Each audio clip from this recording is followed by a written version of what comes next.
আগে থেকে কোনো তথ্য ফাঁস করতে চাই না। আমরা সমস্ত পুশিনের অবৈধ পুশিনের চেষ্টাকে আমরা বাধা দেব ইনশাআল্লাহ। পুলিশকে যে আমরা পুরস্কৃত করব এই সমস্ত ঘটনায়, এটা আপনারা বেশি করে প্রচার করবেন। ডিজি লেভেলের মিটিংটা একবার বাংলাদেশে হয় আর একবার ভারতে হয়।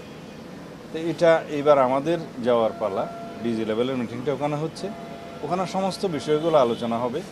এটাকে ডিজিএলটি বলা হয়, ডিজি লেভেলের টক। সেই টকের সিদ্ধান্তগুলো ওখানে সামারাইজ করে সিগনেচারের বিষয় আছে, সেটা আগে আলোচনা হোক, দেখি।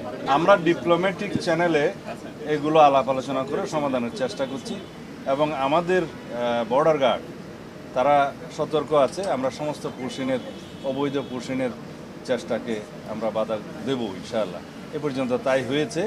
তবে এই বিষয়গুলো ডিপ্লোম্যাটিক চ্যানেলে আলোচনার মাধ্যমে সমাধান করা প্রাথমিকভাবে আমাদের প্রয়োজন। অভিযান সবসময় চালু আছে। আমরা বিশেষ অভিযান পরিচালনার ক্ষেত্রে আগে থেকে কোনো তথ্য ফাঁস করতে চাই না। আমরা আইনি সংস্কারগুলো করি আগে, মাদকদ্রব্যের উপরে এবং জুয়ার প্রতিরোধের উপরে আমরা মডার্ন আইন নিয়ে আসবো যুগোপযোগী।